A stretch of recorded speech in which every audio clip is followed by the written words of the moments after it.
ओम शांति। आइए आज हम जानते हैं हमारे जीवन में क्रोध कितना नुकसानदायक होता है। वास्तव में तो सभी जानते हैं कि क्रोध से बहुत हानि होती है। क्रोध से कभी मुनाफा या फायदा नहीं होता है, हमेशा उससे नुकसान ही होता है। उसके बावजूद भी हर व्यक्ति के अंदर क्रोध छिपा है और व्यक्ति एक दूसरे पर गुस्सा करते रहते हैं। लेकिन वास्तव में हमें क्रोध नहीं करना है। क्रोध करने वाले व्यक्ति का सामना नहीं करना है।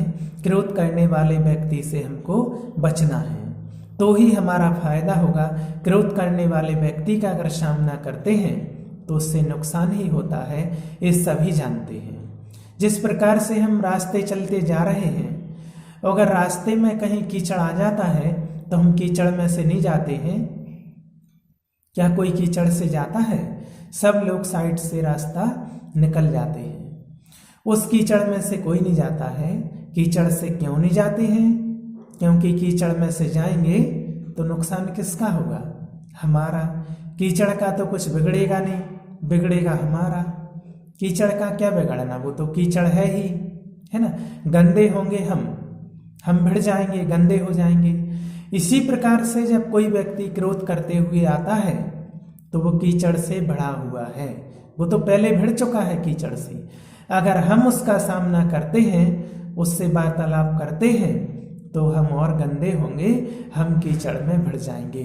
इसलिए हमें उसका सामना नहीं करना है। क्रोध करने के वाले व्यक्ति के सामने थोड़ा रुक जाना है, थोड़ा झुक जाना है। घर में छोटी छोटी बातों के कारण लड़ाई झगड़े हो जाते हैं और फिर बड़े बड़े कलह क्लेश बन जाते हैं। छोटी सी बातों के कारण पति पत्नियों में आपस में लड़ाई झगड़े हो जाते हैं। इसलिए हमें एक को झुकना पड़ेगा। एक ने क्रोध किया, दूसरा झुक गया, बात बन गई। बस थोड़ी देर के लिए आप 5 मिनट के लिए शांत रह जाइए और बड़े से बड़ी समस्या आपकी टल जाएगी।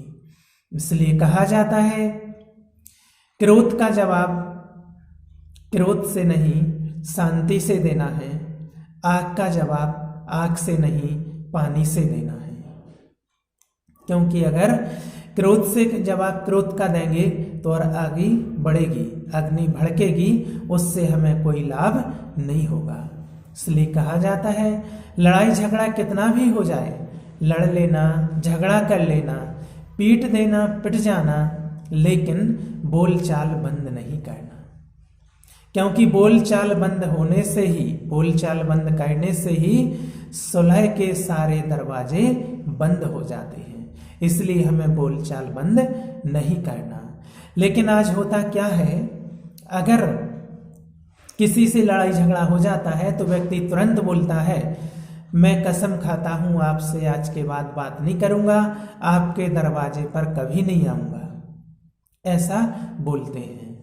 छोटे बच्चों को आप सबने देखा होगा, दिन में 10 बार झगड़ा करते हैं, लड़ते हैं, झगड़ते हैं, लेकिन वो कभी बोलचाल बंद नहीं करते हैं, बैर नहीं पालते हैं। तो हमें भी आपस में बैर नहीं पालना है, ये समझदारी हमको दिखानी है।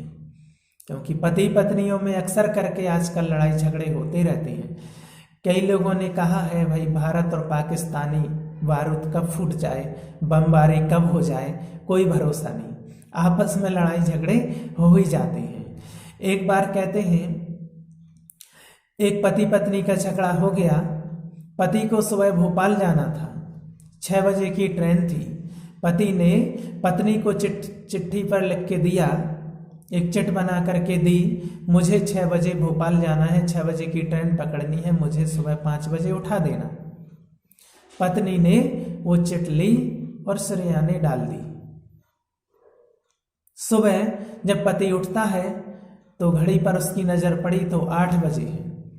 जब पति ने देखा 8 बज गए हैं तो उसको बहुत गुस्सा आया, इसने मुझे जगाया नहीं। गुस्सा करने लगा। जब माँ को पता चला उसकी, तो माँ समझ गई कि आपस में झगड़ा हो रहा है। वो चुपके से आई। जब पति ने देखा सरयाने माँ खड़ी है ना, माँ ने तिजोरी की चाबी ली और बहू को सौंप दी कि बहू आज से तुम घर की मालिक हो, मैं घर की मालिक नहीं हूं।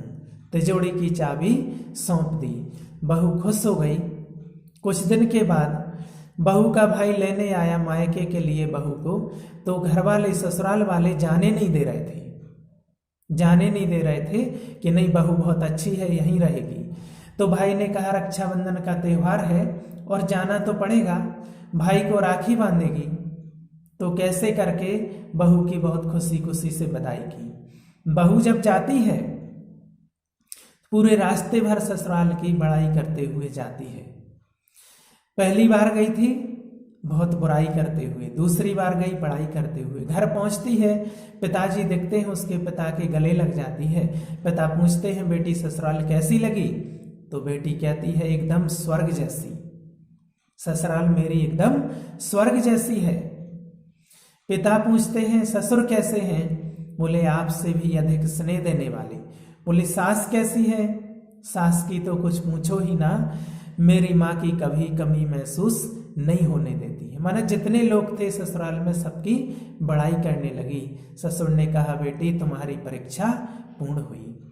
इसलिए कहा जाता है कि परिस्थितियों के अनुकूल होकर के जो जीता है, परिस्थितियों के अनुकूल होकर के जो ढल जाता है, परिस्थितियों के अनुकूल होकर के जो जीता है, वो इस जहर भरे संसार में भी अमृत पीता है। और यही जीवन की गीता है।